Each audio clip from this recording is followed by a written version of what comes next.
नमस्कार दोस्तों, स्वागत है आज के इस वीडियो में। दोस्तों मैं हूं शिव प्रकाश और आप देख रहे हैं गिरधर की बाड़ी यूट्यूब चैनल। और आज के इस वीडियो में हम दिखाने वाले हैं किस तरीके से आप भी अपने यहां पर वर्मी कंपोस्ट तैयार कर सकते हैं। अगर आपके पास कोई मवेशी हैं, गाय भैंस, तो उनका जो घर का आपका जो गोबर निकलता है उस गोबर का आप इस तरीके से यूज़ करके और उसमें वर्मी कंपोस्ट तैयार कर सकते हैं। ये बहुत ही फ़ायदेमंद होता है अपनी खेतीबाड़ी के लिए, या गमले में आपने कोई पेड़ पौधे लगा रखे हैं तो उसके लिए भी आप यूज़ कर सकते हैं।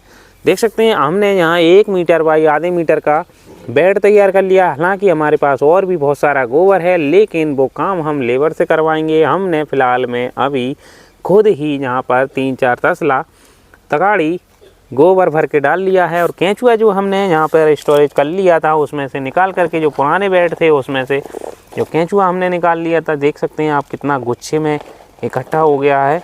और इसको धूप से काफ़ी एलर्जी होती है, इसीलिए ये नीचे जाकर इंजेक्ट हो जाता है। तो हम इस केंचुए को इस बेड पर इस तरीके से डाल देंगे।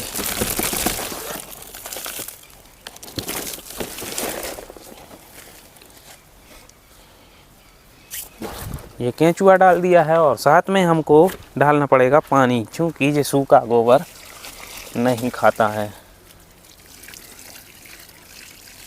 आप देख सकते हैं पानी डालते ही केंचुआ नज़र आने लगा है, क्योंकि वो खाद में लिपट गया था। अब जो केंचुआ है साफ साफ नज़र आ रहा है और इसको पानी मिलते ही कितना राहत मिल जाता है, वो एकदम सरेंडर हो चुका है।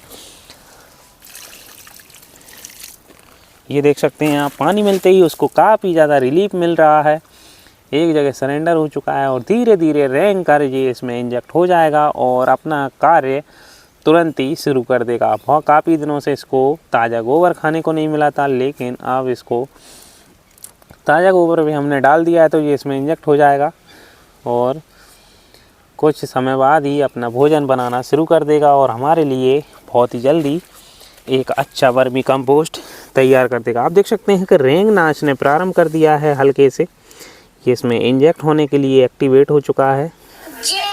आप देख सकते हैं ये रेंग रहा है। ऐसे ही काफ़ी सारे केंचुए जो है रेंगने लगे हैं। ऐसे ही धीरे धीरे करके ये पूरे इंजेक्ट हो जाएंगे। और जो कूड़ा करकट हम ला के रखे थे इसको हम इसके ऊपर डाल देंगे, ताकि कोई कीड़े मकोड़े खाने वाले जो पक्षी होते हैं वो इन केंचुओं पर हमला ना करें, उनको खाएं नहीं। और दूसरा, इसको धूप भी ना लगे, इसलिए इसको इस तरीके से ढक देते हैं। आगे हम क्या करेंगे, इसमें यहाँ से हम गोबर डालना स्टार्ट करेंगे और सीधा लंबा जो है हमारा कम से कम 20-25 फीट लंबी जो जगह है, यहाँ पे हम एक बेड तैयार करते जाएंगे। गोबर हम यहाँ से डालना स्टार्ट करेंगे। देख सकते हैं आप, ये हमने गोबर डाल दिया है। आप जहाँ गोबर डालेंगे ऐसे ही फिर बाद में यहाँ डालेंगे। डेली जो ताज़ा गोबर हमारा निकलेगा उसको डालते जाएंगे क्रम वाइज। और ये केंचुआ जो है यहाँ से इस गोबर को खाते खाते आगे बढ़ता जाएगा। आगे बढ़ाने के लिए इसको पानी चाहिए। पानी मतलब इस बेड पर हमको पानी छिटकते रहना, पानी डालते रहना। जितना आगे नमी मिलता जाएगा उतना ही ये आगे बढ़ता जाएगा। हम देख लेंगे कि इधर का खाद इसने कंप्लीट कर दिया है, रेडी कर दिया है, तो हम आगे पानी बढ़ा देंगे तो आगे ये पानी के साथ बढ़ता जाएगा। जितनी ज़्यादा नमी इसको जिधर मिलती है ये उधर ही गति करता है। पिछले वाले वर्मी कंपोस्ट तैयार करते समय हमने कुछ पपीते के बीज या कुछ जो खाते हैं हम घर में फल फ्रूट वगैरह, तो ऐसे कुछ उसके बीज और छिलके इधर फेंक दिए थे, तो उसमें से पपीते के प्लांट जर्मिनेट हो चुके हैं और वो अपनी जगह यहीं बना चुके हैं। तो हमने हमारे लेबर से बोल दिया था कि इनको नहीं हटाना है, ना ही इनकी जड़ काटनी है। तो आप देख सकते हैं काफ़ी अच्छा ग्रोथ दोनों पौधों में देखने को मिल रहा है। तो ये यहीं यूँ ही खड़े रहेंगे, लेकिन हमारा जो बेड का काम है वो जारी रहेगा। इधर से हम गोबर डालते हुए इधर ले जाएंगे और वापस ये जो छान के हमने रेडी कर लिया है इसको यहाँ से हटा करके वो बेड यूँ घुमा करके वहीं वापस पहुँच जाएगी। और इधर से जो रेडी खाद है वो हम वापस छनवाना चालू कर देंगे, तो बेड के लिए जगह खाली वापस होती चली जाएगी। तो इस तरीके से ये क्रम चलता रहेगा, इसको ब्रेक नहीं देना है। ऐसे ही बेड को आगे बढ़ाते रहना है और ऐसे ही गोल राउंड में ये क्रम चालू रहेगा और इस तरीके से हमारा वर्मी कंपोस्ट बनता रहेगा। हम इसको छनवाते रहेंगे समय समय पर और यूज़ में लेते रहेंगे। तो इस तरीके से आप भी अपने यहाँ पर घर पे या अपने खेत पे इस तरीके से वर्मी कंपोस्ट तैयार कर सकते हैं।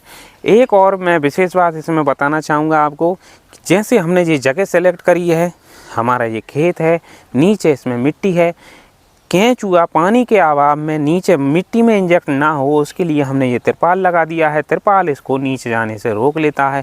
हालांकि केंचुआ बगल से भी इंजेक्ट हो सकता है, लेकिन पर्याप्त पानी अगर उसको मिलेगा तो फिर वो कहीं नहीं जाएगा। खाने के लिए गोबर मिलेगा, पानी मिलेगा, नमी मिलेगी और धूप नहीं मिलेगी। ऊपर से कूड़ा करकट डाल दिया है, छाँव रहेगी तो केंचुआ हमारा कहीं नहीं जाने वाला है। तो ये है हमारा देसी जुगाड़। तिरपाल भी जो हमने यूज़ किया है, हमारा यूज़ किया हुआ डैमेज तिरपाल था, वो हमने यहाँ बिछा दिया है और उसी पर डाल दिया है गोबर। अगर आप ऊपर कूड़ा करकट नहीं डालते हैं या आपके पास कूड़े करकट की व्यवस्था नहीं है तो आप इस पर टाट, बोरी या नेट या फट्टा, जूट का फट्टा भी डाल सकते हैं, या फिर इस पर ऊपर झोंपड़ी नुमा स्ट्रक्चर तैयार करके ऊपर से भी इस पर छाँव कर सकते हैं। ये जो केंचुआ होता है गोबर खाने वाला, ये केंचुआ धूप की वजह से इधर उधर भाग जाता है और हमारा जो है वर्मी कंपोस्ट तैयार नहीं हो पाता। तो ये इन बातों का विशेष ध्यान रखें।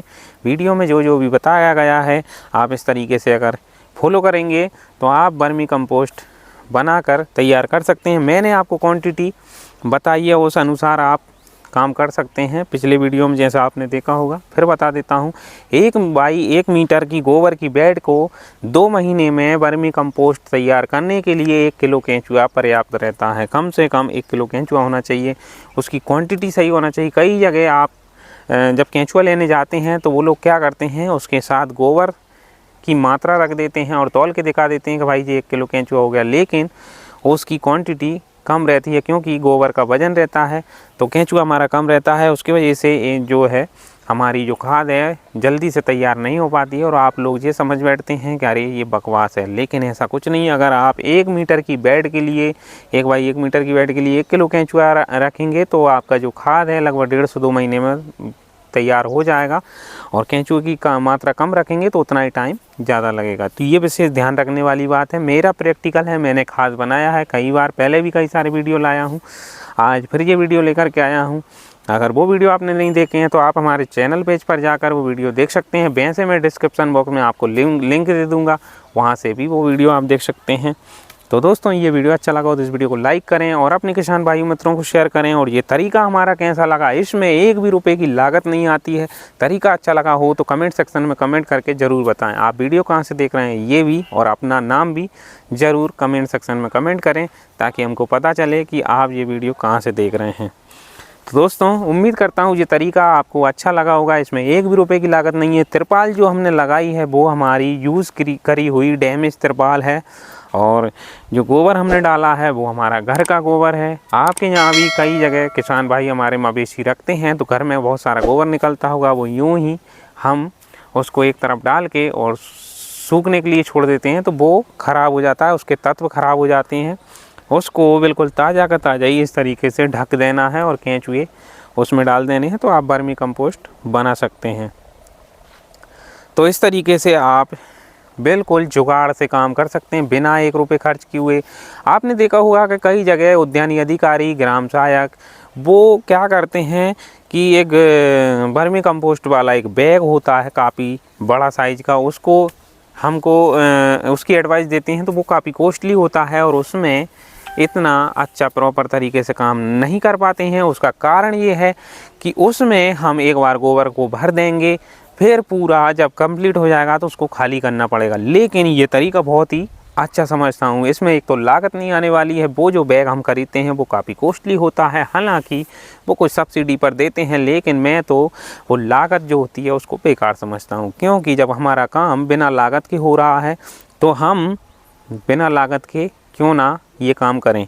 इसमें करना क्या है, आपको कितना बढ़िया सिस्टम है कि ये क्रम आपका चालू हो जाएगा। यहाँ से आपको बेड बना करके आगे बढ़ाते हुए जाना है, गोबर डेली ताज़ा गोबर आगे डालते हुए जाना है और उधर से टर्न लेकर के वापस इधर आ जाना है। इधर आकर के वापस जब जहाँ आप गोबर डालते हुए आप पहुँचेंगे तो ये आपका रेडी हो चुका होगा। आप इसको छनवा करके ये जगह खाली करते जाएंगे और बेड को जो है गोबर को डालते हुए आगे बढ़ाते जाएंगे। और पानी की जो मैंने आपको बताया है उस तरीके से आप पानी भी इसमें चलाएं ताकि केंचुआ हमारा एक जगह रहे और तेज़ी से काम करे। अगर आप पूरे पे पानी चला देंगे, बेड ज़्यादा लंबी चौड़ी हो जाएगी और पूरे पे पानी चला देंगे तो आपका जो केंचुआ है पूरे बेड में फैल जाएगा और आपको केंचुआ अलग करने में भी असुविधा होगी। अब ये यहाँ का जो गोबर है इसकी खाद बना करके ये रेडी कर देगा और हम आगे पानी चलाएंगे और इसमें पानी बंद कर देंगे तो ये केंचुआ यहाँ से अपनी जगह छोड़ करके आगे बढ़ जाएगा और ये खाद हमको बिल्कुल केंचुआ रहित मिल जाएगी, जिससे हमारा केंचुआ भी नहीं मरेगा, उसको अलग करने की भी दिक्कत नहीं रहेगी। केंचुए को अलग करना थोड़ा सा बहुत ही टफ काम है, क्योंकि हम जाली से भी अलग करते हैं तो बहुत सारा केंचुआ उसमें कट जाता है, मर जाता है। तो इसके लिए आप ये बेहतर तरीका है, आप पानी का मेंटेन रखें, किधर आपको पानी डालना है किधर नहीं डालना है, ये सिस्टम आप एक शेड्यूल बना करके और पूरा व्यवस्थित रखें तो आप केंचुए को भी बड़े इजीली अलग कर पाएंगे और जो खाद तैयार हो गई है उसको भी आप सही समय पर यूज़ में ले पाएंगे। तो दोस्तों वीडियो काफ़ी लंबा हो चुका है, अब मैं आपसे आज्ञा लेता हूँ। वीडियो अगर अच्छा लगा हो तो वीडियो को लाइक करें, अपने किसान भाई मित्रों को शेयर जरूर करें। मैं मिलूँगा आपको कैसे नेक्स्ट वीडियो में। आप ये वीडियो देख रहे थे गिरधर की बाड़ी यूट्यूब चैनल पर। अगर फिर भी आपको कोई और स्पेशल टॉपिक पर या किसी भी जानकारी के से रिलेटेड अगर वीडियो चाहिए तो आप हमें कमेंट सेक्शन में कमेंट जरूर करें। मैं मिलूँगा आपको नेक्स्ट वीडियो में। तब तक के लिए नमस्कार, जय हिंद, जय भारत।